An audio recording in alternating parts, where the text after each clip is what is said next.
नमस्कार JBM TV को आपण को स्वागत करुछु। रायगड़ा ब्लॉक बाईसिंग पंचायत अंतर्गत धुमागुड़ा बस स्टॉप निकट में माओ पोस्टर देखा जाइछि। ए पोस्टर टी सीपीआई माओवादी पक्षरु लेखा जाइतिबा उल्लेख रहिछि। तबे एथिरे स्पष्ट भावे लेखा जाइछि जे सब्यसाची पंडा आजाद उदय व निखिल एमाने केबे आदिवासी नथिले।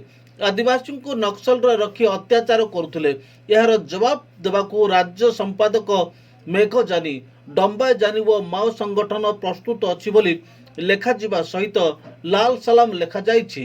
आदित्य बिरला कंपनी केबीके अंचल लोकं को शोषण करुथिले मध्य सरकार नीरव रहिछंती।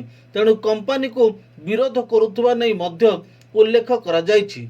तबे खबर पाई सीआरपीएफ जवान माने घटनास्थल रे पहुंची माओ पोस्टर जबत करी तनाघना आरंभ करिछंती।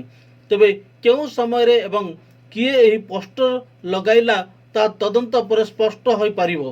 तबे पारिपार्श्विक स्थिति को दृष्टि को रखी व्यापक सीआरपीएफ जवान मुतयन करा जाइछि। मुख्य संपादक अनुव्रत बारांक रिपोर्ट जेबीएम टीवी।